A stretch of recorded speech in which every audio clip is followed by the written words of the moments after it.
સંસદના બંને ગૃહમાં એમએસએમઈ એમેન્ડમેન્ટ બિલ પસાર થતા સુરત અને દક્ષિણ ગુજરાતના ઉદ્યોગકારોને મોટો લાભ થશે તેવી ચેમ્બર દ્વારા આશા વ્યક્ત કરવામાં આવ્યું છે। નવા કાયદાકીય માળખાથી વિલંબિત પેમેન્ટની સમસ્યા ઘટશે અને ઉદ્યોગોના કેશ ફ્લોમાં સુધારો થશે તેમ ચેમ્બર પ્રમુખ અશોક જીરાવાલાએ જણાવ્યું છે।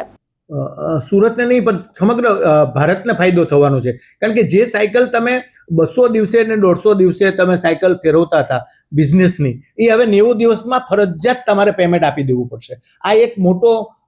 ઇન્સેન્ટિવ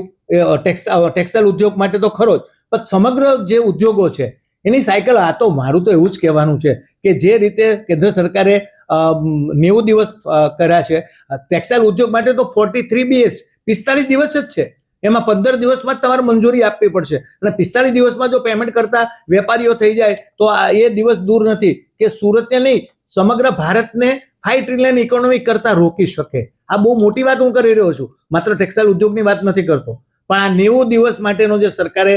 જે કાયદો પારિત કરી દીધો છે એની માટે તમામ ઉદ્યોગોને મોટો બેનિફિટ થવાનો છે કે 9 ચોક 36 4 વખત તમારા પૈસા ફરવાના છે, 4 વખત રોટેશન ફરશે, જે ઓનલી 2 વખત ફરતું હતું તો 4 વખત રોટેશન ફરશે, અને જો 45 દિવસથી થઈ જાય તો કદાચ આપણે 8 થી 9 વખત રોટેશન થાય। તો આ જે કાયદો છે એ આશીર્વાદ રૂપ છે તમામ ઉદ્યોગો માટે, ચાહે ટેક્સટાઇલ હોય ચાહે બીજી કોઈ ઔદ્યોગિક ઇન્ડસ્ટ્રીઝ હોય, બધા માટે।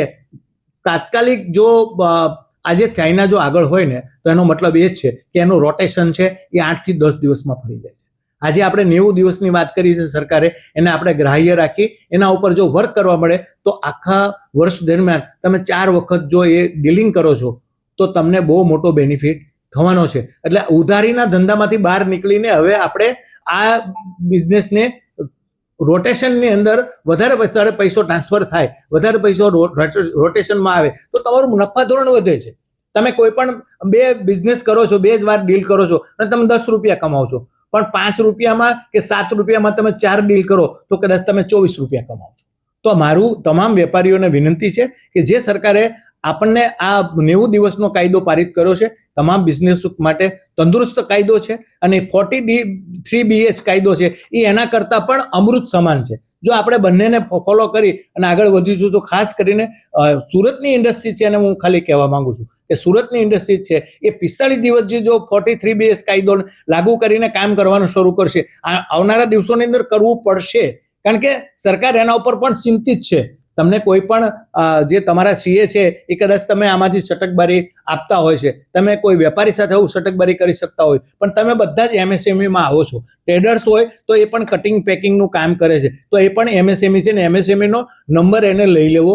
જોઈએ, જેથી કરીને તમામ ઉદ્યોગો એક જ સાયકલમાં આવી જશે તો આ ઉદ્યોગ તંદુરસ્ત થઈ જશે, ઉઠામણા બંધ થઈ જશે, કોઈ પણ લેભાગુ તત્વો છે આવા ચીટરો એનાથી તમને મુક્તિ મળી જશે અને બધા જ ઉદ્યોગોને બેનિફિટ થવાનો છે, ચાહે ટ્રેડર હોય, ચાહે વીવર હોય, ચાહે પ્રોસેસર હોય। આ તમામ આ ઇન્ડસ્ટ્રી માટે જે સરકાર કાયદા લાવી રહી છે એ આશીર્વાદ રૂપ છે। આપણે બધાએ એ કાયદાને વધાવી લેવા જોઈએ જેથી કરીને આપણો બિઝનેસ વધારે તંદુરસ્ત રહે। એ જે ચેમ્બર ઓફ કોમર્સના પ્રેસિડેન્ટ તરીકે આપ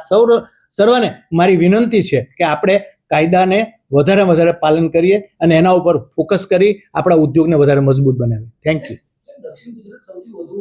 જે એનાલિસિસ થયું છે એમાં 50 થી 55% ઉપર એમએસએમઈ સેક્ટરનું હબ છે, તો આ પોલિસીથી દક્ષિણ ગુજરાતને સૌથી મોટો ફાયદો મનાય છે। હું આખા ભારતની અંદર વાત કરું ને તો ખેતી પછી કોઈને મોટો બેનિફિટ થવાનો છે, તો એમએસએમઈ એટલે એનું હબ છે સુરત, દક્ષિણ ગુજરાત, તો દક્ષિણ ગુજરાતને આખા ઇન્ડિયાની અંદર વધારે બેનિફિટ થવાનો છે, એ વાત 100 ને મિનિમેક નથી। એટલે મારી તમામ દક્ષિણ ગુજરાતના મારા ઉદ્યોગિક મિત્રો છે, તમામ ઉદ્યોગકારો છે, તમામ પ્રોસેસર છે, તમામ ટ્રેડર્સ મિત્રો છે, તમામ વીવર્સ મિત્રો છે, મારી એમને નમ્ર વિનંતી છે, એમ ગાર્મેન્ટિંગ વાળા મિત્રો છે, તમામને વિનંતી છે કે આપણે જે સરકારે કાયદો આપણા ઉપર લાવીને પાસ કર્યો છે એના આપણા માટે આશીર્વાદ રૂપ છે અને આપણા માટે આ કહેવાય અમૃત સમાન છે। અને જો આપણે એને ફોલો કરીશું તો આવનારા દિવસો દૂર નથી કે લેભાગુ તત્વો સુરતમાંથી નાશ પામશે અને આપણું ઇન્ડસ્ટ્રી છે એ મજબૂત અને તંદુરસ્ત સ્થિતિ આગળ વધશે। ભાવેશ ઉપાધ્યાય, દ્રષ્ટિકોણ ન્યૂઝ, સુરત।